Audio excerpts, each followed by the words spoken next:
The first lesson I have is be careful who you confide in. Sure that there's gonna get backlash from the other person and you're setting a proper boundary. That's not your problem, that's theirs. Your 20s is for your mistakes. I thought your 20s you had it figured out. It's like, girl, no. 10th one is your body isn't for looking, it's for doing.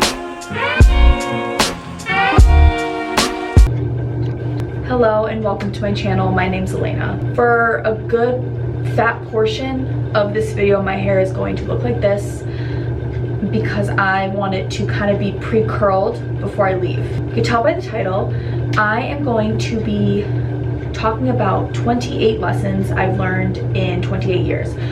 It is currently Saturday, February 10th, but I turned 29 on January 18th. And I really want to do this video where I talked about lessons that I've learned when I was also getting ready. I'm going out tonight with some friends. Also, you might hear my fan on. There's no separation between the fan and my light. They're the same switch. So I have the 28 lessons written down, so in hopes that I can make this concise when I discuss them. But first, before I even start, I need to moisturize my face because I have not done that since I got back and showered.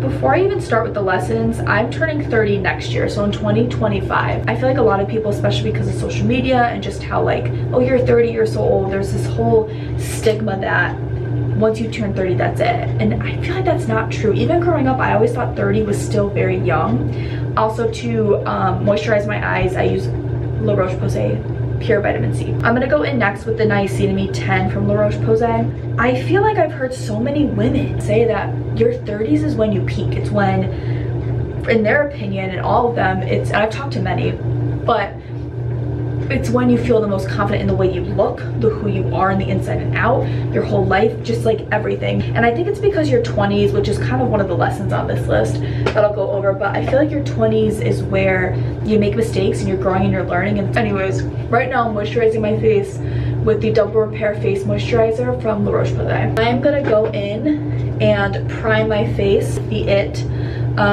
primer, and then we're gonna start with the lessons. And a lot of this could be lessons I've learned through watching other people.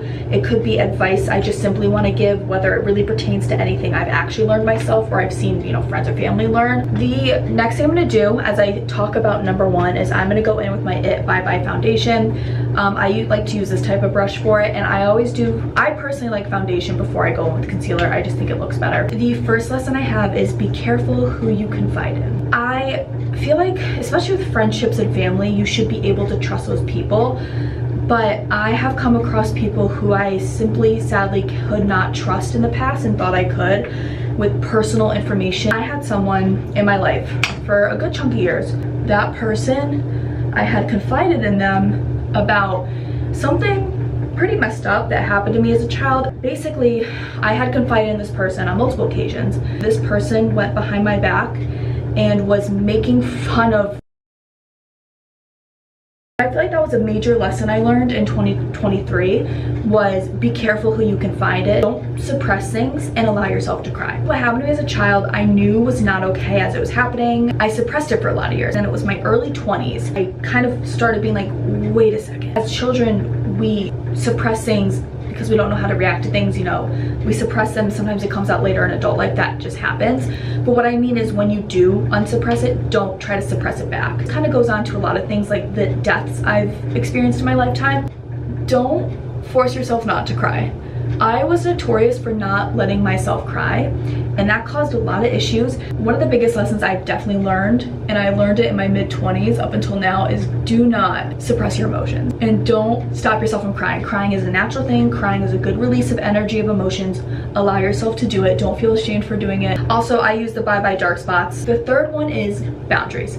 Set boundaries. Even if you think it's gonna cause backlash against you, set boundaries, set proper boundaries for yourself. Don't be afraid to set them with your romantic partner, with your friends, with your family, with people at work. You need to set those boundaries. And I've experienced times where I didn't set boundaries because I was afraid of confrontation, of upsetting another person, and then I did, and I still got the backlash. So it's like, if you know for sure that there's gonna get backlash from the other person and you're setting a proper boundary, that's not your problem, that's theirs. Go in and contour. I use the Tarte Sculpt Tape and I'm running out. The fourth one is growth isn't linear. Some of the things I'm saying you've probably heard a million times. Growth can look so many different ways, whether it's, I don't even know, anything in your life. Growth, when you're trying to grow in that area, it's not going to be linear. It's not going to go up like this. It could start out like this and go down and then come back up and kind of stay stagnant and then go up and then go back down again. Life is a wave, and so is growth. And that's just what you have to remind yourself, simply to be authentically you. And for me, I feel like this was something I really learned in my early to mid 20s, especially with the start of 2020 and how on TikTok there was all these, and even now still, all these different styles, and you should be this and you should be that and you should wear this. And I feel like it was so weird because I feel like in high school I really knew my style, especially now with the mob wife aesthetic, the clean girl aesthetic. Be authentically you, and this isn't every aspect. This could be just if you try to dim yourself down when you're around new people. Don't do that. Just straight up the bat, be who you are. But for me personally, it was my style, and it was trying to achieve all these different styles and realizing that is not me. And also, you don't really have to put yourself in a box when it comes to style. You can like different things. I like to go in here with it too. I forgot that I usually try to spray after I do concealer. So once I'm done with this, I'm gonna spray. Your 20s is for your mistakes. I feel like everyone, I thought your 20s you had it figured out. It's like, girl, no. First off, your whole life, you can have someone who's 80, they're still trying to figure it out. Everyone's trying to figure it out. You're not gonna have it figured out in your 20s at all. No one has it figured out, period, but definitely not in your 20s. Like, you're in your 20s, it's fine. Don't sweat it. The next one is comparison is a thief of joy. I have so many times compared myself to what I see on social media, for example, or what I'm seeing other people around me do, and I'm like, oh, what is wrong with me? Or I'm like, why doesn't my life look like that? Maybe I could do this. Even sometimes when I make YouTube videos, I feel like we just compare ourselves so much, and it just really drains the joy out of the own things that we're doing out of our life. Everyone has different paths. There is no right one. Kind of goes into like your 20s, but there's no right path in life. I'm seeing people who, I'm single, I live on my own, I have a cat. I'm seeing some people buy their first house. I'm seeing some people have their third kid that I graduated high school with. Some people get married, and some of those things I don't want, and some of the things I have, they don't want, and that's great. But there's no specific path you have to follow in life. I feel like, especially when we're younger, we're like, oh, by 25 this, by 30 this, and it's like, just let life do its thing. Next thing I'm gonna do is this is so old. I'm just gonna go in and where I contour, and I just kind of do that, and then I go all over my face. Think of your day like it's football quarters. Instead of like, you know, your morning starts off bad and you're like, oh, forget it, like it's gonna be a bad day. Look at it as football quarters. And I really liked that, because prior to me hearing that, if my morning started off bad and I was like, oh, it's probably gonna be a bad day, I would tell myself instead like, oh, well, tomorrow, there's always tomorrow. But I like the idea of being like, no, today's not done yet. There's still 3 more quarters of the day. 10th one is your body isn't for looking, it's for doing. I need to go in with this. Excuse me, I use the Morphe setting spray. When I look in the mirror and I'm just like this, and I'm just like, I can't look, like I just start like shaking, and I can't look at what I'm seeing, but I also can't help it because I'm like, oh, what if I do this, and then I could look like this, and simply walk away from the mirror. But one other thing I tell myself as I walk away from the mirror is my body is not for looking, it's for doing. If you think about what's going on in the inside of your body and everything it's doing every second, less than a second, to keep you going, it's fascinating. This body is for doing. This body is for moving you, for letting you explore the world, see the world, live, survive, all of that. You need to advocate for yourself. And I mean this in like doctor's appointments, in every situation, whether it's your health, it's your relationships, it's work, it's school, whatever. I went in with the blush tape by Tarte, by the way. Social media is toxic. There's definitely some good things that come from social media, but social media, especially lately in the past few years, and I feel like a lot with TikTok, it is so toxic and it's so numbing. Like, do you ever find, especially me in the past, because I've definitely tailored my social media use, but do you ever find yourself in the past scrolling for so long that you feel like your like brain is numb? Never mind that your hands are numb, but your brain is numb. Everything from, you know, scrolling on TikTok, and every other 2 videos is another ad. TikTok shop, buy this, blah blah blah, do this aesthetic, blah blah blah. Or I've even seen like it's just so many gaslighting videos, and it's not needed. And the moment you start taking in less social media, then you just feel, your mind feels better, your energy's better, you're less stressed, you feel happier, you feel more secure and confident in your life and in yourself. Because I don't think we realize until we sit down and think about it how negative social media can be on our mindset in our life, and how much we tailor our lives to what we're seeing on social media. Your frontal lobe is not fully developed as a woman, at least until 25. I think that's why when you look back at yourself at like 21, you're like, why did I do that? It's like, well, your frontal lobe wasn't fully developed. But that was just something interesting I learned. Stay delusional. When I tell people my daydreams, they're like, girl, what's going on up there? You are so delusional, especially when it comes to romance. The people the one man I can think of in my mind who I'm like, no, we're meant to be. People are like, how are you gonna meet him? What do you mean? And honestly, true, probably will never ever ever happen, but it's fun to stay delusional because it also makes your daydreams, it's just more, it makes life a little bit more fun. So, you know, obviously don't stay delusional to the point where it's like negatively impacting you, but stay a little delusional, because sometimes when you stay that a little delusional and you daydream a lot, you start manifesting it, and that fun delusions happen. I'm going in with the Morphe translucent setting spray powder, and I kind of just do that little number, and then I do right under here. Kill them with kindness. Your mother's told you that, elders have probably told you that, but it's true. At the end of the day, the best way, in most situations, but the best way to get them is to kill them with kindness. And at the end of the day, it shows you're the bigger person in some situations. Whether that's, you know, you work a retail job and you're dealing with Karen. That's all I have to say about that. Just kill them with kindness.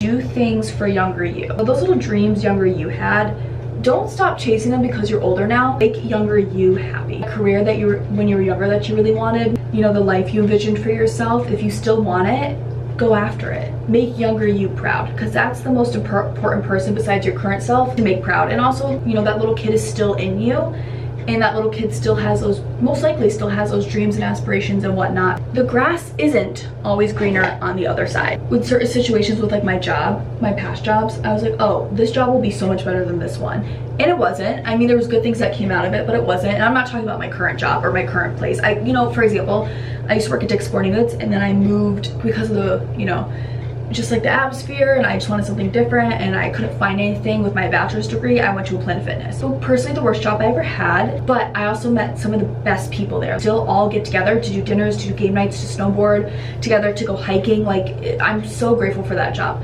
But in terms of, is it going to be less stressful? Was it going to be, you know, less angry customers? No, it was actually worse, surprisingly. That's just an example for me where I had to learn the grass is not always greener on the other side. The next thing is get a hobby. And I don't mean that rudely, even though it sounded kind of rude when I said it. You know, go find things you enjoy. YouTube earns me nimini. I have been stuck at the same subscribers for God only knows how long. But it's a hobby of mine. I like the whole filming aspect. I like the whole editing aspect. It's just refreshing. It's just something extra to do. It doesn't have to cost money. Reading is a hobby, like just stuff like that. Just the Jaclyn Hill palette from like probably 10 years ago. Death is one of the hardest things to deal with. Personally, for me, one of the hardest things I've ever had to deal with. I have dealt with numerous people that were very close to me dying. I would say the worst one was my grandmother on my mom's side. I can look back and smile sometimes, but there are definitely times where I'm like, they should be here. And one of the other things I learned about death is it doesn't get easier, you just get used to it. I don't have any advice on that, but it's a lesson I learned that death is one of the hardest things to deal with. I think it's hard for anyone to take criticism because you want to defend yourself. It's a natural instinct. You need to learn the difference between when someone is actually giving you constructive criticism versus just flat out being rude for no reason. And I do feel like I see a lot of influencers not learning this. A lot of them, you know, they get like advice or just some kind of, you know, proper kind opinion in their comments. They just totally lash out on that person. It's like, especially in an instance when they were asking for that advice, is trust your gut. Do not ignore that gut. When it comes to for me, knowing if someone's a good person or not, my gut is so good on it, and I always ignored it, especially if it ever came to like friendships. Ever since I was in like elementary school, I just always wanted friends. So if someone was giving me the time of day, but also at the same time not being a good person to me, or maybe not a good person in general, I just let it go. I was like, well, I want friends. I want a ton of friends. It's not worth it. So trust your gut when it comes to that, or just anything in life, because your gut, and not for that example, but in certain situations, there has been times where someone's gut instinct has actually saved their life. So just always trust your gut. The next one is, don't let someone's words from the past dictate your current self and your future. Harsh things were said to me as a child that really messed with my mind. I'm learning this recently, so this isn't something I mastered, but I need to remind myself that that doesn't dictate me now. It didn't even dictate me then. It's definitely not going to dictate my future, but I've got to just move on from it and remind myself that those words they aren't true.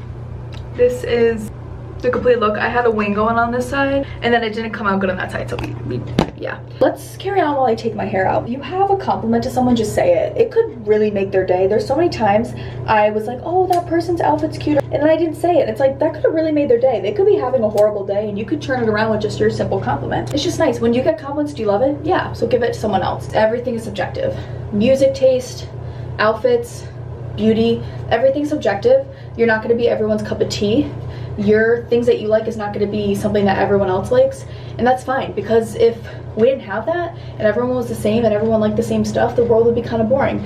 Granted, sometimes it causes issues, but not happening, why would you worry about it? There's no point in worrying about something that's simply not happening. There's no point. Why worry about it? It's not happening.